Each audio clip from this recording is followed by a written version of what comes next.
All right, guys, Mike Blaine here with Prepper Elite. Wanted to make a video for a long time now. I have not sat down to figure it out, but a topic that's near and dear to everyone's heart, if you're a prepper, doomsday, prepper, survivalist, whatever, is the Red Dawn invasion scenario. Could the Red Dawn scenario happen? If so, how would it happen? And then how do you react? First question is, I like to address, people ask, is this a possible scenario? Well, people say, well, they got to move troops and military equipment and logistics. Well, first of all, that's been done in every war. So, I mean, as far as that, yes, it can absolutely happen.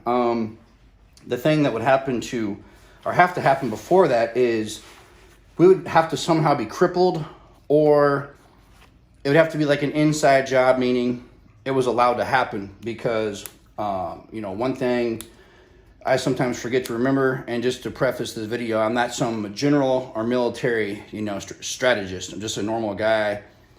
Try to, take what I've learned over the years and just look at how things are done. But, and it's like one of my friends said recently, a person can't eat the whole elephant at one bite. You got to break things down. So I think it would be, again, we have satellites that can see activity going on all the countries in the world all the time, troops, naval, aircraft movement, all that. So there's no way we could see them, all amassing their forces and coming over here, and it would just surprise us, unknowingly. Again, I think they would have to somehow take out our satellites, communications, like with an EMP type strike. Here, this is kind of a cluttered up map, but I tried to add in the things I thought were the most important ones. There's blue lines here are representing these satellites North Korea has orbiting over us, and no one's really answered what those were. I think some people believe they are possibly an EMP weapon that could be detonated. So, and I just guessed, trajectory. Let's say they're both coming over the country like this. Also, as another guy pointed out, I've done some research on this, it'd probably have to be most likely a concerted effort with like China, Russia. I mean, everybody ganging up on us, Iran, maybe, North Korea, people that have a lot of manpower and a lot of troops, because some of the guys have a lot of manpower, some of the other ones have better navies and things, but if they all teamed up, you're talking about a lot of people to fight. But if there was an EMP strike done and knocked out communications and knocked out everything electrical, it's going to put us back in the Stone Age. I'm not sure what our military has in the way of protecting against that scenario. Also, they can do cyber attack and take down numerous things. Where recently we've seen in the southern U.S. there was an oil company that was shut down, or they couldn't get natural gas or something. It was going on for like weeks. People trying to get gasoline. So if that was done on a large scale, and then you start stacking these things up, if they did an EMP strike, or if they did a cyber attack first, and then, send in viruses, took out things like our nuclear plants, or, different things. Even with those, there's been theories that could cause meltdowns. I didn't even remember to add that in the scenario. And it's all kind of included, but I just don't see them doing a nuclear strike on our country, because then this country is going to be, the U.S. here, which is my little drawing, looks like a horse or something, but it's going to render this country unlivable, And I just don't see anyone wanting to do that. I think that if somebody ever fights us or comes, tries to take us over, I think they're going to want the U.S. They're not going to want to just throw it away. And, otherwise this is going to be like some giant Chernobyl here. It's just going to be unlivable. But again, we're talking Russia is right on the doorstep of Alaska. You're within walking distance, darn near, in terms of distance.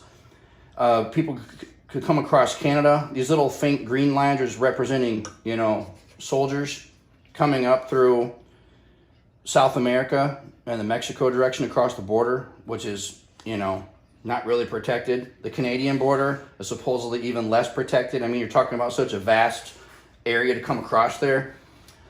These lines here, these red lines, are indicating submarines, which are probably always here. You're talking if they're firing some type of Tomahawk missile or something into the country. We forget this stuff is already, you're talking if a missile comes flying in, you know, 15, 20 minutes away, and it's not coming from Russia. I think a lot of people forget about the submarines. Obviously, if they had a naval ship, which is the Maroon deals here, it would take them quite a while to get here. I'm not sure how many hours. I know flying across the Atlantic, I did a few years ago. It took me 9.5 hours to fly to Paris. So, I mean, that's considerable distance there. You're not going to just sneak up on someone like that. So, I think you really got to get in. I think they're going to do either sneak in special forces soldiers via these submarines and get in small groups to do some type of, start some type of unrest or small attacks, basically some type of bombings or something. Basically to set everything, throw everything off. That's another thing that I think, because we infiltrate areas all the time around the world with our subs, and we send in SEALs. And they do little, infiltrations, whether it's gathering intelligence or whatever, capturing somebody. So if you go sneaking in 5 or 6 guys, 5 or 6 highly trained guys can cause a lot of problems. But, once they start, obviously we do have a military, Air Force, Navy, tanks, the whole deal. If we're not totally caught off guard and we're actually fighting back, we do have a large military, the best in the world. And also every person in this country is armed to the teeth. So there would be a lot of bullets flying if this ever happened. And I don't know, I'm not sure all angles.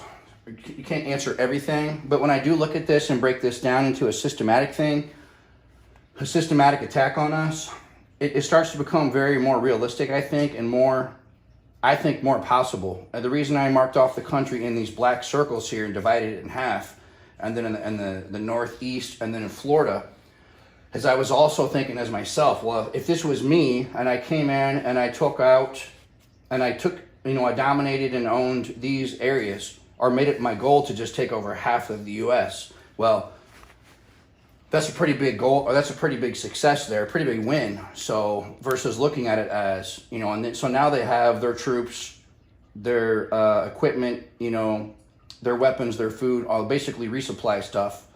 They're moving in, tanks, armored personnel vehicles, aircraft, fuel, and they're set up here. They're basically creating bases on your home, country.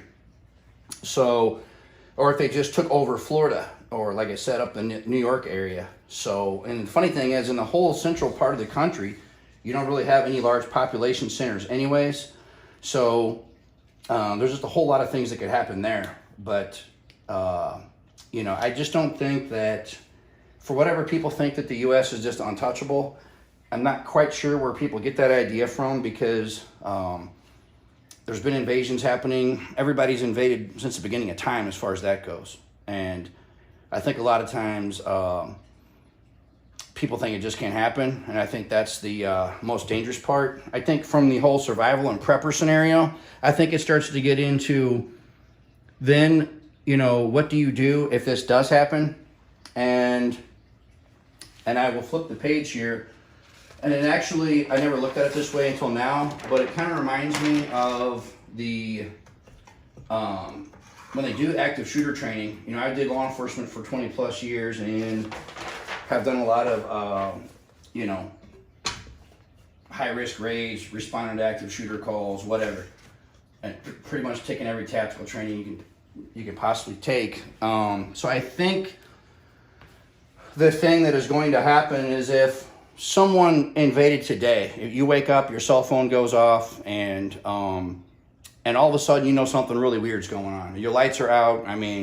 Maybe like an EMP type attack. And then within a day, 3 days, or a week, you see people parachuting out of the sky, or just some type of chaos is breaking off, kicking off, and then maybe showing up and catching you by surprise. You're not going to be able to fight right then. You can. What I'm saying, though, is if you are one guy or a family or 2 neighbor guys that are preppers, and you've got vehicles and troops rolling down your street, and the city's on lockdown already, or there's some people fighting here and there, the only thing you're going to be able to do, if you want to live to fight another day, if you will, is hide initially. And I'm not saying, you know, you're a coward and that type of hiding, but there's a difference. I mean, if you, don't get me wrong, if those guys, I'm going to try to hide first off because I can't kill 60 people, whether that's Korean, Russian, Chinese troops, whatever. I'm going to, I do have things where I could fight, but again, that's where it kind of reminds me of the use of force continuum in law enforcement. The training we did was things can go from this scenario to the fighting scenario real quick. I'm going to initially try to hide from a tactical standpoint and then turn into basically what we call insurgents or guerrilla fighters. I'm going to, once my family and myself is safe, I'm going to then regroup, and I'm going to then start attacking them at their weak points, meaning if there's a soldier by himself or there's only 2 guys, I'm going to start taking out those guys, getting their weapons, their food, whatever they have, ammo. So, you know, the first thing, hide, I would say, you know, like I said, I'll just use the word regroup here because you're going to be trying to get everything in order. If you've ran to a cabin, you're in your bunker in your back of your house, or you're just posted up in your house, and then I think you're going to be at that point then preparing to come out fighting back in a smart way. You cannot ever fight a bigger opponent face to face throwing punches. You have got to do cheap shots. You've got to think like that, you know, the same way we've been fighting the last 20 plus years with the Taliban, face to face stacked up against U.S. military or the Russian military or many countries they have fought. They never did an all out battle against them. It was always cheap shots, or what most people consider, you know, insurgency warfare, guerrilla warfare, or whatever. Now, this is what I would do if I could dictate what I was going to do in that scenario. But then let's do the option 2 here. And again, this is, you know, a lot of people, the training and stuff, they might know this already. I think even then under stress and adrenaline, an element of surprise, you know, you're caught off guard. I think even going by these basics here is going to be very tough. Now, let's say they roll in and I'm trying to do my hide scenario, which is whether that's the basement, attic, whatever, and I just can't get there. I mean, these guys are literally kicking the door in. So now things are kind of in a scenario where I would say that's very, you know, a very bad scenario, because now you're doing this, you're doing the opposite here. You're kind of flipping the script here. So now you're fighting, and like I said, a lot of this applies also to active shooter training. But now I'm coming out fighting here when I really don't want to be, because I am basically fighting against someone. Shrink the video down there so you can see that. I'm basically fighting from the get-go. The thing is, I'm not really organized for this scenario. Basically, this is kind of the fight or flight scenario where if in this scenario, if you don't fight, then you just die from the very get-go. And if you think you're going to drive to some cabin 2 hours away, run to the woods, whatever, and you get cornered or stopped, that's a very likely scenario. You're probably not going to make it there. So, you know, you really got to think these things out. You can do all the training and have all the gear in the world, but if you don't sit and have a plan, like they say, you're planning to fail. So, in this fighting scenario, like I said, it's kind of interesting because you're kind of doing the opposite over here. And here we're fighting first, and then when you fight just enough to get away, then we're going to, again, hide temporarily. And then, again, we're going to regroup. You know, yourself, find your family, your loved ones, your little battle buddy, whatever, and also formulate a plan on what you're even going to do. And then those plans will be what I would just keep calling cheap shots, you know, in layman's terms. But obviously in a military term, they call it guerrilla warfare or guerrilla tactics. So, but cheap shots, for those of you who've ever been in a fight, know that that's when you punch the guy over the back of the head, the bully because you can't fight him. You know, he's bigger than you. And so, you know, you knock the guy over the head, and the next thing you know, you won. He wakes up, he doesn't know what happened. So that's literally the way you're going to have to think. And, or as the one guy using the Red Dawn scenario movie is that you're going to have to be like that gnat or that flea that's just pestering the dog, you know, all the time. And the dog just can't get him away, you know. And that's kind of what really just total chaos. So this is the only way I can explain it, guys. And I would literally, like I said, 20 years of police work, doing police sniper school, SWAT call-outs, raiding militias, going to, you know, active shooter calls. I mean, pretty much kicking in doors, everything I've done. And being more, having done hands-on tactical training, I would say that this is exactly what I'm going to go by right here. And I honestly don't, there may be some little tweaks or differences you can do on this. Again, I don't claim to know everything on that General Patton Resurrected. So if you're a veteran or you're a, you know, graduate from West Point, you might have some very interesting viewpoints or, you know, advice on something like this. But I do know in life people like to make things all fancy and complicated, and you're going to have to keep it very simple, and you're going to have to try to make that work. And just like anything in life, you got to focus on, you know, these small goals in this scenario and these small wins. I mean, and sure, being a prepper, having things stored up are going to be great, or having some vehicle loaded down, you know, these truck loadouts guys like to talk about. But again, are you going to be able to take the truck somewhere? If you don't, I mean, guys come rolling up to your house and take it over and own it and dominate the scenario, and you're there. Your truck's worthless outside with all your gear. Not to mention, I've made videos on that scenario in the past. It's a good way to get all your stuff stolen. If they steal your truck, now you've just lost, you know, $10,000 in ARs and optics, and so that's not at all really. I'm kind of the guy that's going to throw it in if you know, I've got things put together, different loadout kits, and I'm going to put those in there. And then if I think I have time to go somewhere, you're just not gonna, you don't want to get stuck in some gridlock scenario and die on the highway with everyone like you watch some of these you know, great you know, Walking Dead. I almost said Grateful Dead. You know, Walking Dead, whatever. You see the videos where some time went by and they show all these cars, you know, stacked down the highways with just dead people in there. Well, that's going to be a lot of preppers thinking they're going to make it to their cabin, you know, 4 or 6 hours away.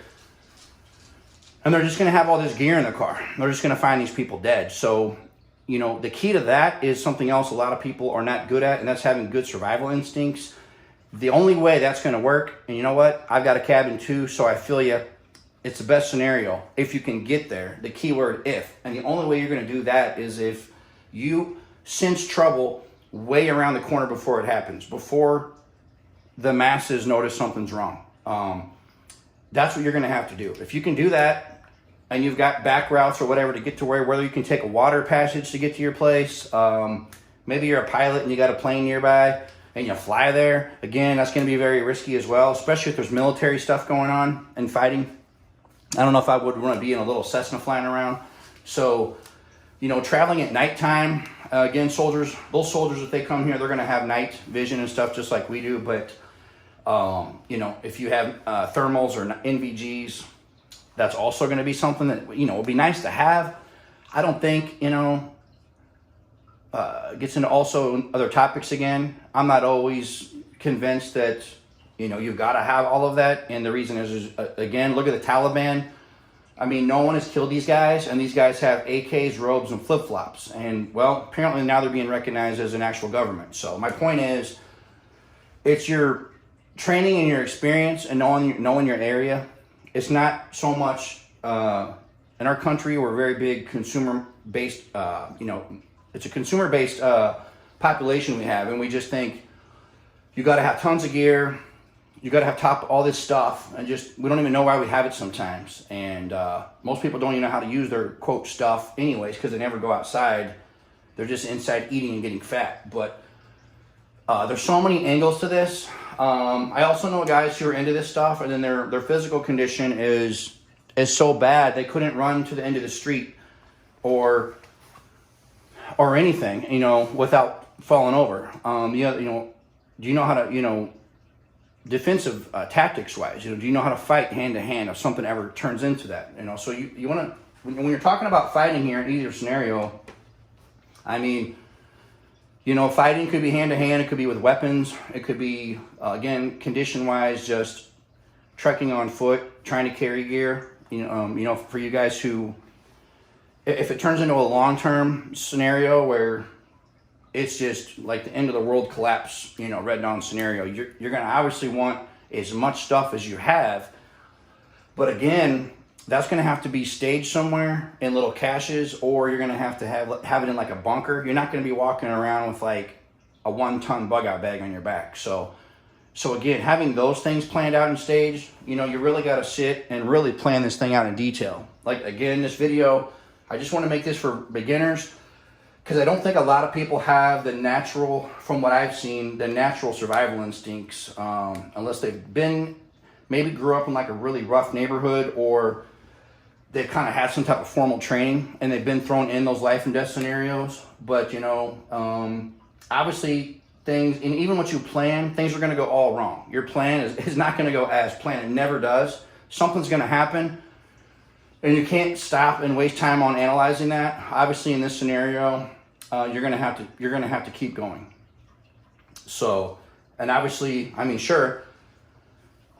Even though I like the lone wolf scenario as far as the fighting and the survival goes, I mean, sure, you're always better, especially if you're when it comes time to actually fight these guys. I mean, sure, the more guys you have, the better, especially if it's 10 of you versus 2 of them. But again, I don't know. I've just always been a big proponent on that people are also problems, meaning if I've got 5, 10, or 20 guys with me, do I know their level of training? Or is one of, are they going to give our position away?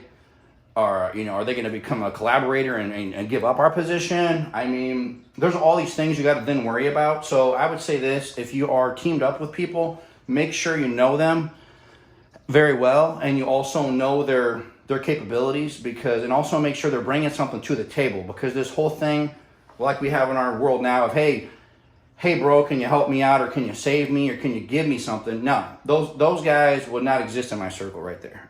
So if they're not showing up, if they don't have experience, if they're not a doctor, a veteran, whatever, law enforcement, somebody that's some type of survivalist, or just someone who is, an asset. They don't have to be some highly trained guy like a Green Beret, but I'm just saying, as long as that person is actually trying, you could always try to teach that person a lot of the basics on things. But, again, that's, in this kind of scenario, training people is not going to be something you're going to have a lot of a luxury to be doing. So,